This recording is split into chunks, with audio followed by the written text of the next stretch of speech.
이 시간에는 시편 25편 1절부터 22절인데 우리 6절을 요절로 했습니다.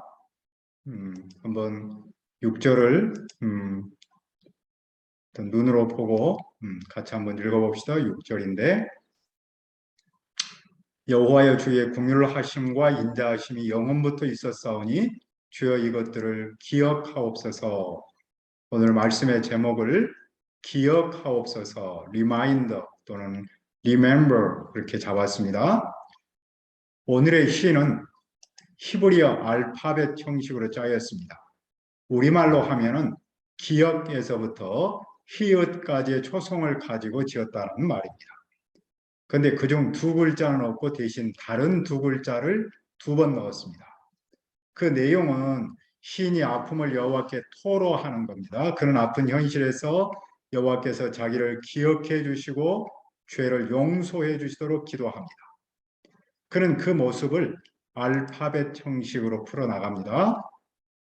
우리도 삶에서 아픈 현실을 만납니다. 그때마다 누군가가 나를 기억해 주고 위로하면 그 아픔을 이길 수 있습니다. 그런데 사람은 좋기는 하지만 태생적 한계가 있습니다. 그래서 우리는 하나님을 의지하고 그분께 기도하지 않을 수 없습니다. 우리는 그분께 무엇을 기도해야 합니까? 첫째, 기억하소서. 1절을 보십시오. 여호와의 나의 영혼이 주를 우러러 보나이다. 우러러 보나이다라는 들어 올린다라는 말인데 마음을 향한다, 기대한다라는 뜻입니다. 시인은 여호와께로 마음을 향하고 기대하는 자세로 나갑니다. 왜냐하면 그는 여호와를 우러러보면 실망하지 않음을 알기 때문입니다. 그가 여호와를 우러러보면 어떻게 나타났습니까? 2절입니다. 나의 하나님여 내가 주께 의지하였사오니. 시인은 나의 하나님이라고 부르면서 하나님과 깊은 인격적 관계성을 표현합니다. 그는 그 하나님을 의지합니다. 그러니까 우러러봄은 의지함으로 나타났습니다. 그는 주님을 의지하면서 무엇을 위해 기도합니까? 나를 부끄럽지 않게 하시고 나의 원수들이 나를 이겨 개가를 부르지 못하게 하소서. 그는 주님을 의지했으니 부끄러움을 당하지 않도록 기도합니다. 그는 하나님께서 자기를 보호하실 줄 믿습니다. 반면 원수는 기뻐 날뛰지 못하도록 기도합니다. 그는 원수가 의수되는 꼴을 보지 않기를 바랍니다. 그는 주님을 바라는 사람은 수치를 당하지 않지만 까닭없이 속이는 사람은 수치를 당할 줄 믿었습니다. 나를 부끄럽지 않게 하시고 라는 기도를 들으니 엘리사벳이 생각나죠? 그녀는 하나님 앞에 의인으로 살았는데도 잉태하지 못해서 크게 부끄러웠습니다. 하지만 하나님께서 그녀에게 잉태하도록 하셨습니다. 그녀는 그 사실을 알고 고백했습니다. 주께서 나를 돌보시는 날에 사람들 앞에서 내 부끄러움을 없게 하시려고 이렇게 행하심이라 하더라. 저는 이 말씀 앞에서 지난 한 해 우리 중에 특별히 우리 청년들에게 행하신 하나님의 은혜를 생각했습니다. 하나님께서 그들을 부끄럽게 하지 않으셨음을 알았습니다. 명한 목자를 치유하시고 복직하게 하신 하나님을 생각했습니다. 또 요즘 같은 시대에 취업을 잘 하도록 도우시는 하나님을 생각했습니다. 물론 요즘 같은 때 취업을 좀 늦게 한다고 해서 부끄러운 일은 아닙니다. 그래도 주님을 의지하고 기도하는데도 취업이 늦으면 부끄러울 수 있습니다. 그러나 가만히 생각해 봤더니 우리 이바 우리를 비롯해서 또 박소망이, 공혜은이, 또 우리 영미 목자님 그리고 우리 안예성이 하나님께서 일할 수 있도록 도와주셨습니다. 또 안스테반 주년은 교수하면서 뭐 프로젝트를 많이 해서 국가로부터 지원도 많이 받고 있습니다. 하나님은 당신을 의지하는 사람을 어떤 모양으로든지 도우셔서 부끄럽게 하지 않습니다. 당신의 아들, 딸에게 적절한 은혜를 베푸셔서 부끄럽게 하지 않으신 하나님께 감사합니다. 부끄럽게 하지 않으신 여호와는 무엇을 하십니까? 4절입니다. 여호와여 주의 도를 내게 보이시고 주의 길을 내게 가르치셔서. 주의 도는 주님의 길입니다. 그것은 하나님의 말씀 안에 있는 삶의 방식입니다. 보이시고와 가르치소서라는 말은 알도록 한다는 뜻입니다. 시인은 자신이 마땅히 가야 할 길을 가르쳐 주시도록 기도합니다.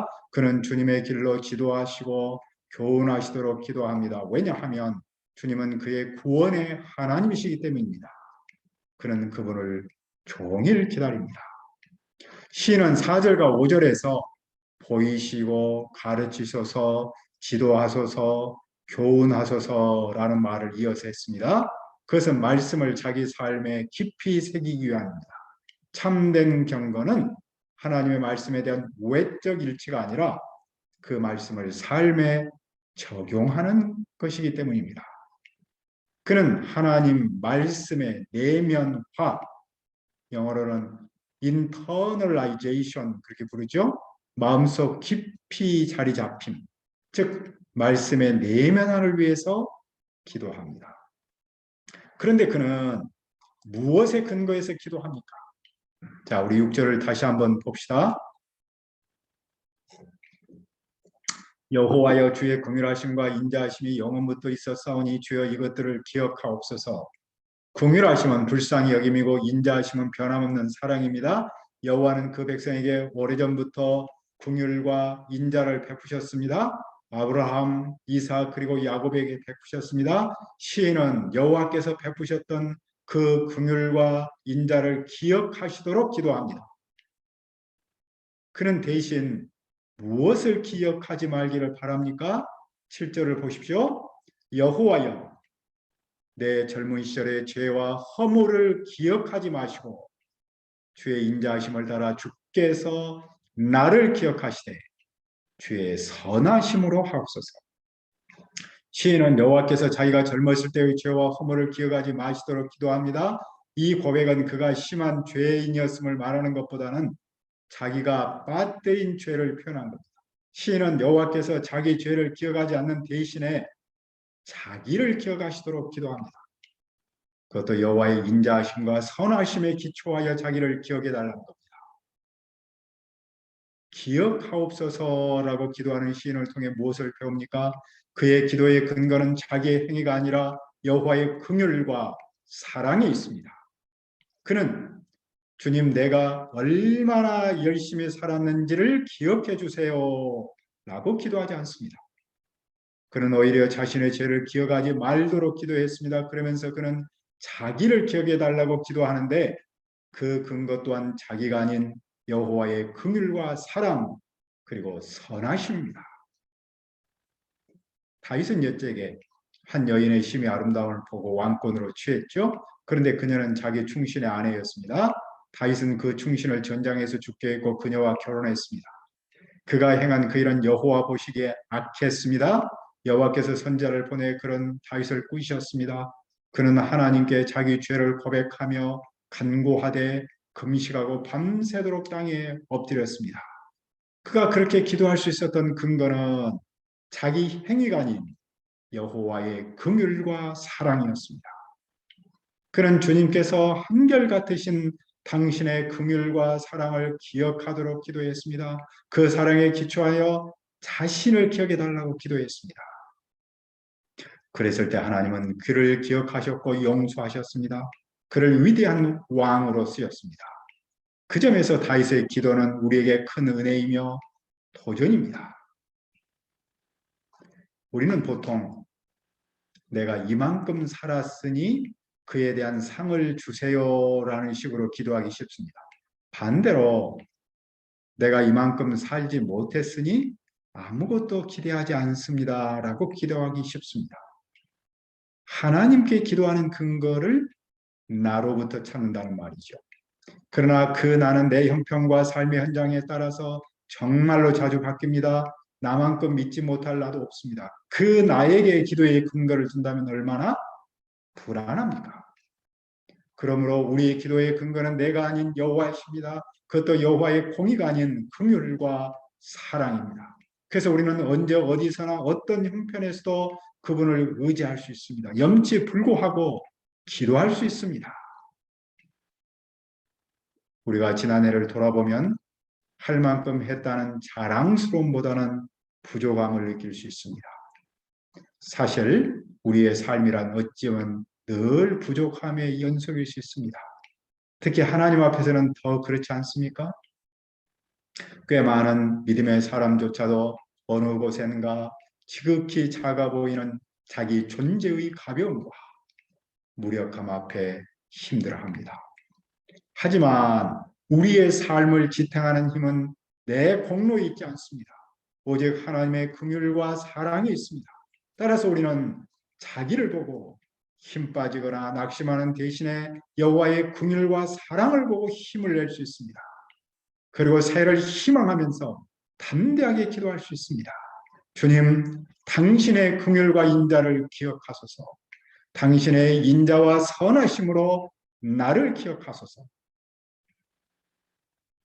여호와께서 그 백성에게 선하심을 드러내신 목적은 무엇입니까? 8절을 보십시오.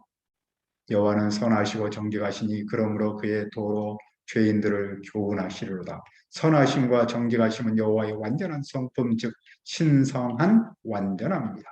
여호와께서 그 신성한 완전함을 드러내신 목적은 그 백성에게 삶을 가르치려는 데 있습니다. 여호와는 은혜롭고 올바른 방식으로 죄인에게 당신의 길을 가르치는 최고의 선생님이십니다. 어떻게 가르치십니까? 온유한 사람, 즉 겸손한 사람을 정의로 인도하십니다. 온유한 사람에게 그분의 도를 가르치십니다. 여호와는 당신의 언약과 증언을 지키는 사람을 사랑과 진리로 인도합니다. 여호와는 그 백성을 공평하고 사랑스럽고 충실하게 대하십니다. 왜냐하면 그 백성이 당신을 닮기를 기대하기 때문입니다. 둘째, 사하소서. 시인은 또 무엇을 위해서 기도합니까? 11절을 읽읍시다. 11절. 여호와여 나의 죄악이 크니 주의 이름으로 말미암아 사하소서. 그는 자신의 죄를 고백하고 용서를 구합니다. 그런데 그는 여기서도 자기의 명예를 근거로 하거나 자기의 명예를 위해서 용서를 구하지 않습니다. 그는 여호와의 이름을 가릴 수 있다는 사실에 근거해서 용서를 구합니다. 자기가 용서받지 못하면 여호와의 명예에 흠이 갈 수 있습니다. 그러니 자기의 큰 죄를 용서해달라는 겁니다. 그의 죄는 크지만 하나님의 용서는 더 큼을 알기 때문입니다. 참으로 은혜로운 기도가 아닙니까? 참으로 도전적인 기도가 아닙니까? 그러므로 어떤 사람처럼 이렇게 말해서는 안 됩니다. 나 같은 죄인이 어떻게 용서를 구할 수 있습니까? 나는 아무것도 할 수 없습니다. 그러나 하나님은 아무리 큰 죄도 당신의 이름을 위해서 용서하십니다. 그러므로 우리는 죄가 클수록 주님께 나아가 기도할 수 있습니다. 주님의 긍휼하심이 정말로 크기 때문입니다. 그래서 주님의 긍휼로 받은 용서의 은혜는 은혜 위에 은혜라고 고백하는 겁니다. 사도 바울이야말로 주님의 긍휼을 가장 잘 알았습니다. 그는 긍휼에 기초한 용서의 은혜를 어떻게 고백합니까? 내가 전에는 비방자요 박해자요 폭행자였으나 도리어 긍휼을 입은 것은 내가 믿지 아니할 때 알지 못하고 행하였음이라. 우리 주의 은혜가 그리스도 예수 안에 있는 믿음과 사랑과 함께 넘치도록 풍성하였도다. 미쁘다 모든 사람이 받을 만한 이 말이여 그리스도 예수께서 죄인을 구원하시려고 세상에 임하셨다 하였도다. 죄인 중에 내가 괴순이라. 그러나 내가 긍휼을 입은 까닭은 예수 그리스도께서 내게 먼저 일체 오래 참으심을 보이사 그의 주를 믿어 영생 얻는 자들에게 본이 되게 하려 하심이라. 하나님은 용서하신 후에 무엇을 하십니까? 여호와는 죄인을 용서하신 후에 그가 걸을 수 있는 길을 가르치십니다. 그의 삶을 인도하십니다. 그 길을 어디로 인도하십니까? 그의 영혼을 평안히 살도록 하시고 그의 자손이 땅을 상속하도록 인도하십니다. 여호와는 당신을 경외하는 사람에게는 친밀하심, 즉 당신의 비밀을 털어놓습니다. 그리고 언약을 이해하도록 돕습니다. 그러므로 시인은 그 눈을 누구에게로 향합니까? 15절입니다. 내 눈이 항상 여호와를 바라보면 내 발을 그물에서 벗어나게 하실 것이미로다. 그는 언제나 여호와를 바라봅니다. 그는 언제나 여호와를 향하는 영혼의 눈을 가지고 있습니다. 왜냐하면 여호와는 시인의 발을 그물에서 벗어나게 하실 것이기 때문입니다. 그는 지금 어떤 상태에 있습니까? 그는 지금 외롭고 괴로운 상태에 있습니다. 그에게는 친구도 없습니다. 그는 하나님한테서 버림받은 것처럼 느꼈습니다. 하지만 그는 그 순간에도 주님께서 외롭고 괴로운 자신을 돌봐주시도록 기도합니다. 그리하여 마음의 고통에서 벗어나고 그 아픔에서 건져주시도록 기도합니다. 그는 기도를 어떻게 계속합니까? 18절을 보십시오. 나의 권고와 환난을 보시고 내 모든 죄를 사하소서. 여기서 사한다는 말은 가지고 간다라는 뜻입니다. 그는 여호와께서 자신의 권고와 환난과 모든 죄를 지고 가시도록 기도합니다. 죄의 무거운 짐을 내려놓게 하는 것은 대신 지고 가는 것, 즉 용서뿐입니다. 용서는 과거는 물론이고 현재도 필요합니다. 그는 과거의 믿음을 갖기 전에 저질렀던 죄뿐만 아니라 현재도 짓는 죄도 용서해 주시도록 기도합니다. 그는 외적 어떤 어려움마저 겪습니까? 그를 심히 미워하는 원수가 있습니다. 그들의 수가 많습니다. 원수는 신에게 폭력을 행사하며 미워합니다. 그런 그는 여호와께 기도하지 않을 수 없습니다. 내 영혼을 지켜 나를 구원하소서. 내가 주께 피하오니 수치를 당하지 않게 하소서. 그는 오직 주님께 소망을 두고 주님을 신뢰하며 도움을 구합니다. 그는 주님께로 가면 창피를 당하지 않을 줄 믿습니다. 그는 자기가 온전하게 올바르게 살도록 주님께서 지켜주시도록 다만 주님께 기도합니다. 예전에 북아프리카에서 사역했던 프레데릭 놀란 선교사가 있었습니다. 그는 탄압을 피해 도망했는데 더는 몸을 숨길 곳이 없었습니다. 길 옆에 작은 굴이 있어서 들어가서 모든 것을 맡기고 이제 하나님께 절박한 심정으로 기도했습니다. 그때 어디선가 거미들이 나와서 굴 입구에 줄을 쳤다는 겁니다. 막 쫓아오던 사람들이 굴 앞에서 거미줄을 보고는 그냥 가버렸습니다. 그래서 그는 살았습니다. 그는 이렇게 고백했습니다. 하나님이 있는 곳은 거미줄도 벽과 같고 하나님이 없는 곳은 벽도 거미줄과 같다. 영어로 보면은 훨씬 더 운율이 맞습니다. Where God is, a spider's web is like a wall. Where God is not, a wall is like a spider's web. Spider's web이 like a wall이고 또 wall is like a spider's web. 이렇게 운율을 맞췄습니다. 후배들은 그의 간증을 거미줄의 능력, the power of spider's web이라고 부르더군요. 이것은 아주 선교 역사의 하나의 전설적인 이야기로 알려져 오고 있습니다. 자, 시인은 끝으로 누구를 위해 기도합니까? 22절을 보십시오. 하나님이여 이스라엘 그 모든 혼란에서 속량하소서. 속량은 우리가 알고 있듯이 대속을 말하는데 값을 지급하거나 그에 상당한 대체물을 줌으로써 한 사람으로부터 다른 사람에게 소유권을 이전하는 그것을 뜻합니다. 시인은 자신을 위한 기도에서 나라를 위한 기도로 이어갑니다. 왜냐하면 그 나라도 자기처럼 어려움을 겪기 때문입니다. 여호와만이 그 나라를 어려움 속에서 속량하실 수 있음을 믿기 때문입니다. 그래서 그는 하나님이여 이 나라를 환난에서 속량하소서라고 기도합니다. 그런데 하나님께서 이스라엘을 속량하려면 뭔가 대가를 지급해야 합니다. 그것은 장차 오실 예수 그리스도께서 십자가의 죽으심을 상징합니다. 예수님께서 죽으심으로 이스라엘은 속량을 받습니다. 우리가 한 해를 마치고 새해를 맞고자 할 때 무슨 기도를 해야 할까요? 오늘의 시를 통해 우리는 먼저 나를 위해 기억하소서 사하소서라고 기도할 수 있습니다. 물론 그 기도의 근거는 내가 아닌 여호와의 긍휼과 사랑입니다. 그런데 우리는 나를 위해서 기도할 뿐만 아니라 이 나라를 위해서도 기도해야 합니다. 정치적으로 심하게 갈등하고 이념적으로 나눠 있는 이 나라를 위해 기도해야 합니다.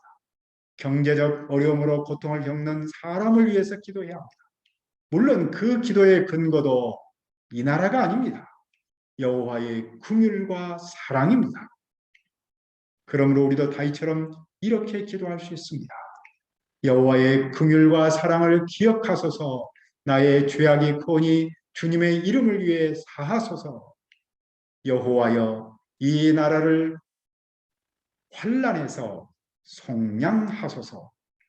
은혜로우신 아버지 하나님, 다윗의 기도를 배웁니다. 우리도 다윗처럼 기도합니다. 여호와의 긍휼과 사랑을 기억하소서. 나의 죄악이 크오니 주님의 이름을 위해서 용서하옵소서. 주님, 특별히 이 나라를 환난에서 속량하옵소서. 감사하고 예수님의 이름으로 기도합니다. 아멘.